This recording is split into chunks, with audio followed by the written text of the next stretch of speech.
So you invented a special technique using images. Are you a painter? Because you don't do it with paintings. Yeah, I mean, when I'm working on two-dimensional surfaces, I feel like I am engaging the history of paint. I am understanding art history. I am inserting my work into that history, even though I'm not using paint. But if you look at contemporary, say, sculpture, everyone doesn't use marble. Yes, for sure. So people always want to try to protect the rarefiedness of the oil paint, the purity of it. Now, if I'm having a conversation about paint, then I'm a painter. And so you don't have to use paint to have a conversation about it. But sometimes it has a three-dimensionality in your work. Yeah, it does. In your paintings. Yes, they become sometimes very sculptural. But there's a paradox because sometimes also you use images as a base. Yeah. Not always, right? Not always, but sometimes, yeah. Sometimes. So could you speak about how you create this special materiality for people who don't know? Because a lot of people, I think, did not realize that you are not painting with just a brush. Yeah. Well, everything that I have invented, I mean, it was a little bit like Josephine. It was just out of necessity, really. It wasn't when I started using these little end papers from the hair salon. It was paper. Well, how do you layer? I had to invent something else. Oh, okay, I have to invent another material, and then okay, it becomes too heavy, and then I have to sand it and cut through and figure out. So everything was just an invention because I got stuck, and I had to figure out something new. I didn't think that I was inventing anything new. I thought I was just working my way out of a bad situation.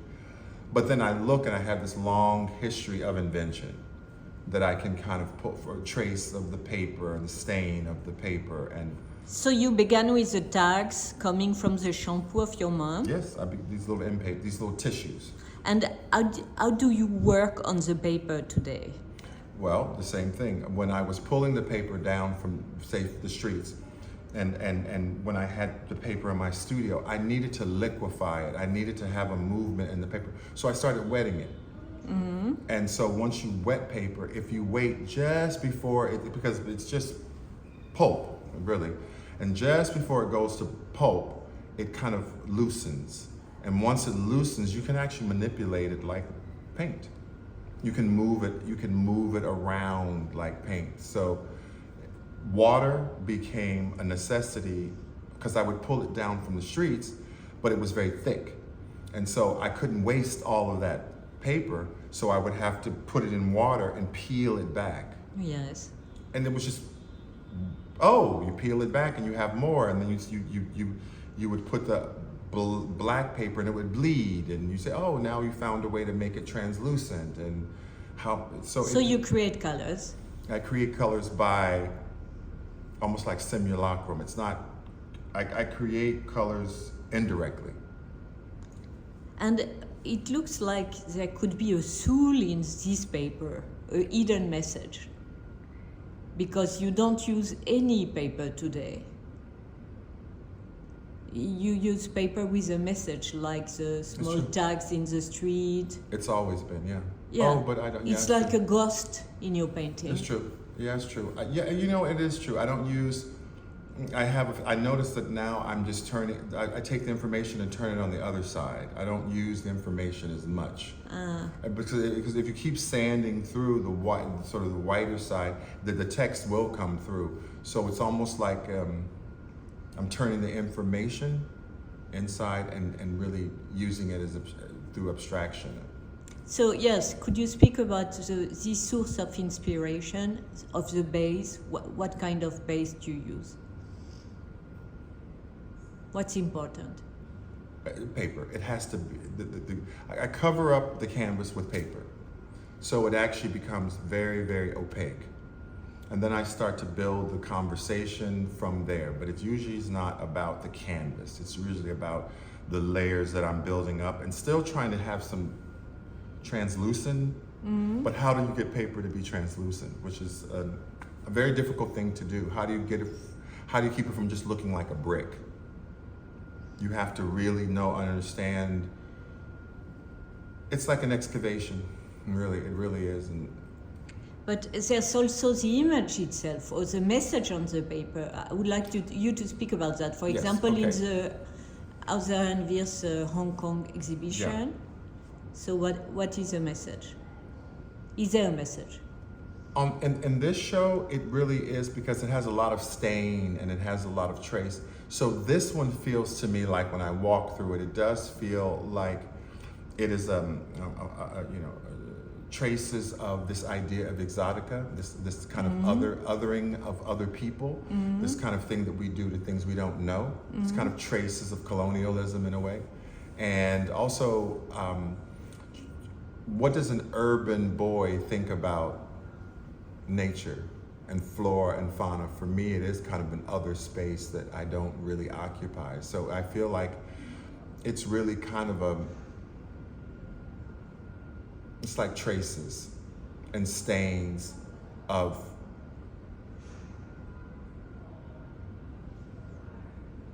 civilization, kind of colonialism, and what we understand about the other. And something which is foreign, but which is nature. Well, everyone doesn't have access to nature. I never had access to nature growing up. I was very much of an urban kid. I didn't see nature. I didn't go to nature. It just wasn't part of my upbringing. Yeah, but now, I still don't go. really? No, it's just But not. there are wild plants even in the street, no? Sometimes. Yeah, it's never been my thing that caught my eye. Even when I run in the morning, I do run in the streets. I run in the urban. It's just, I don't need to go away from my environment to You experience. don't need trees? Do I like trees? Do you need trees? No, I don't. Yes. They- Well, yes. you know, We they- need trees for oxygen. Yeah, for sure. Yeah. That is French filmmaker Agnès Varda who said, "A day without a tree is a lost day." Not in LA. Yeah, I was not in LA. A day without a traffic light is a lost day. That's more of Not really. not really. So it's something really foreign Yes. for you. Yes, it still is. So this is about something alien in a way. It is. It is something about alienness, a foreignness. It's something that, and I became fascinated by reading this book on exotic plants, from 1968, which they were saying, look at this is so exotic, this is so rare. And I thought, oh, this is kind of strange. This man is writing about the Southeast Asia as being this other thing, but one of the plants was an agave plant. It only flowers one time at the end of its life cycle. And I became kind of fascinated with that. It's like, wow, that plant would live all those years, and at the end, he would have his moment. She would have her moment, and then she dies. So I was just kind of thinking of history and how civilization is so layered. Rome on top of a Rome on top of a Rome, and I like that idea. But then I also would think of like how sometimes when we colonize spaces, that the culture has to go underground a bit, and then it comes back up a bit. So this kind of, I was thinking of that too, actually. It could be seen also as the 15 minutes of celebrity. Oh, that's a good one. At the end. Andy Warhol, I mean, you die. I kind of like that. I like that. And it just kind of thinking, well, okay, you at least you had your moment, even if it's at the end. And in Berlin, I've been told you work on leftovers, Yeah, that was very different. but it looks amazing. And Could that you was that was a moment of, that was a, in more than 15 minutes. that was an idea I've probably been working on for 10 years, but I just did not have all the pieces together till now. Yes. So- So how does it work? Can you explain? It really did feel like it was about migration, and it did feel like it was about, in some ways, this kind of idea of movement, to keep moving, And definitely the AIDS epidemic played a big role in my youth. And it does navigate through the show. It also talks about masquerade, sort of like the mannerist.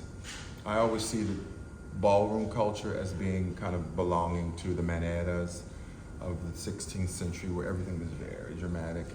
And I thought, oh, it's just kind of, I always like art history. And I always like to look at art history. So what do you look at in art history? Oh God, you name it. I just like most of it, really. I mean, You studied it? yes, of course, yeah. And I like art history. I mean, art theory is fine, but I really like just the maneras, and I just like. You go to museum? Oh yes, and I wander, and then sometimes I get very fascinated by a painting, and I think about the painting, and I read about the painting, or I read about a movement. I was just reading, what is it, the Picasso Wars, why Picasso came to New York. I was very fascinated by that book, and contemporary, I mean, modern art's not that old. No, in it's New York not for City. sure. It's just 5 minutes ago. So it just depends. It's museums are like church for me. I was always feeling, when I would go to church, I never needed to be religious, but I always liked church. I still like churches. I just like to wander through them. I've always liked churches, and I've always liked museums too. Even before I went to art school, just to wander. I don't sometimes need to. And in your work, the symbol of your gesture is important in a way. For example, using the leftover. Yes, of society. Yes. And then pulling it into the studio. Yes. And kind of grappling with the idea of abstraction. Yes. But is it possible to strip everything from this? Is it possible to take social material and strip it to where it is just an Agnes Martin? It's not possible. Yes. So it's the dance. It's the dance, really. It's the dance back and forth. Yes, but there's a symbolism of creating some materiality in your work. That's going to be there. Yes. Yes, it's just going to, just because of the material that I use and the way that I use it. But I also love abstraction too. I don't feel that it has to be an empty container. No, but it's a hidden message in a way. Kind of. I'm not sure what the message is, but I'm not quite sure. But yes, it seems like it's hidden. I'm Scorpio, so everything's hidden, I guess. Sure. What day were you born? 20th. 20 years? October? November. 20 years November. Yes. I'm 23 November. Oh, there we go. But no, I'm You're Sagittarius. Sagittarius. You're the first day of Sagittarius. Saved. Saved. I think Scorpio's good to be an artist, but anything else, forget it. And I'm digging. I'm saying, what are you digging for? I say, well, I don't know, but I have to dig. yeah, but the result is quite good, no? Yeah, it can be sometimes. But I will be honest. If I look at all of my work together, or if I look at something, I think, oh, it looks like me, but it's not the me that I want. Really? Yeah. It's too dark? I think so. Sometimes it's very dark, huh? Sometimes it's very dark. I remember in Porto, the show was kind of dark. Yes, and brutal. It was about death. Yes. Yes? Yeah. Sometimes I think, oh, Mark. Yeah, so it's good that you excavate that. Yeah, maybe that's it. Maybe I need to excavate some of it to get to something lighter or something. And then sometimes sometimes honesty, you don't get what you want. But do you destroy when you don't like? No. You sell? I don't sell my. I was actually talking with my dealers today. They said, you very little work escapes out of your studio. Yes. And he told me the percentage. I was like, that little.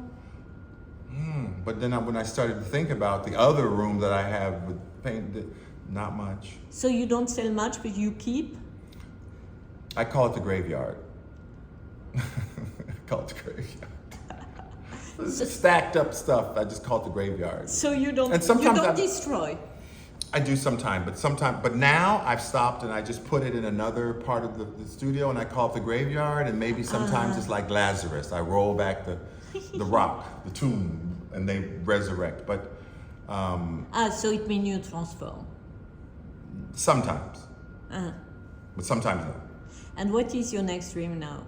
My next dream? Ooh. Your big dream. Because you worked a lot recently. So what do you dream about now? Salads. Salad? Eating salad. I don't know. Going for a walk. Simple. Yeah. You want to go back to LA? No, I can eat salad here. I see Yeah.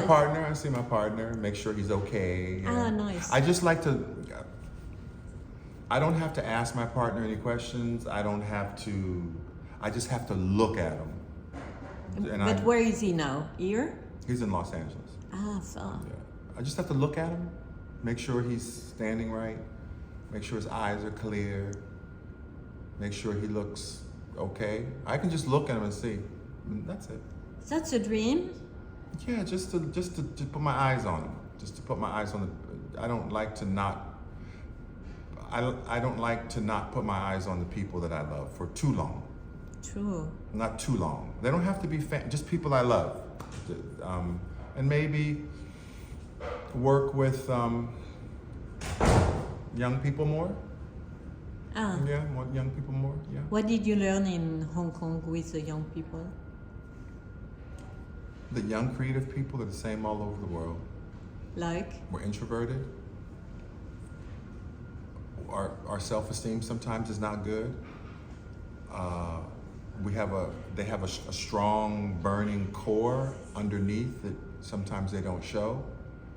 It's difficult sometimes to have support in the family, and sometimes it's difficult to have support in the community you live in, and that they find these little networks of people to share with. And when you peel it back, it's awesome. It's like that thing. And I see that all over. And so you want to help them? I want to be part of their life. I don't help. I think people can. I don't. That's like if I'm saying I'm helping you, I feel like you're less than me. I want to be part of the conversation. And who was part of your conversation you were young? That's it. Not many. No, not many. Not only one?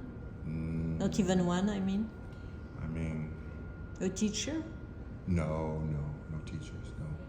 I went through school, but no. Who helped you to blossom? Your mom? In a way, I'm like that agave plant. I think so. I'm not dead, but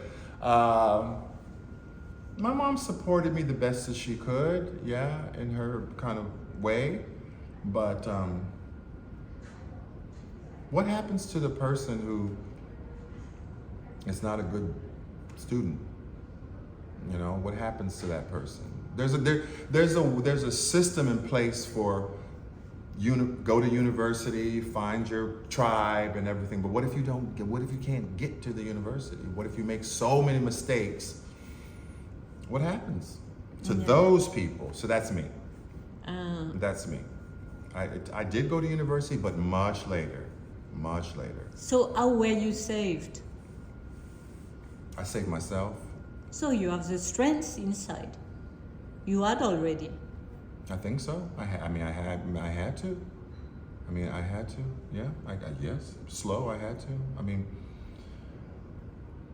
Going to school really, I think, saved my life. Going to art school and meeting these kind of interesting people that were creative, and I had never heard of these people. I was like, oh my God, you're amazing. Who are you? I never saw these people because I was so much in the streets and tough streets that I just didn't know that. I didn't know that these creative people existed. I just didn't know. So when I got to the university, I thought, oh wow, this is a whole nother world of people. So maybe that's where I see myself, yeah. It's like you get on the first bus, but if you miss the first bus, you get on the second bus. I got on the second bus. And you took the speed train, I'm afraid. The speed train. I must have, huh? Yes, of course. Look where you are. I never thought about it.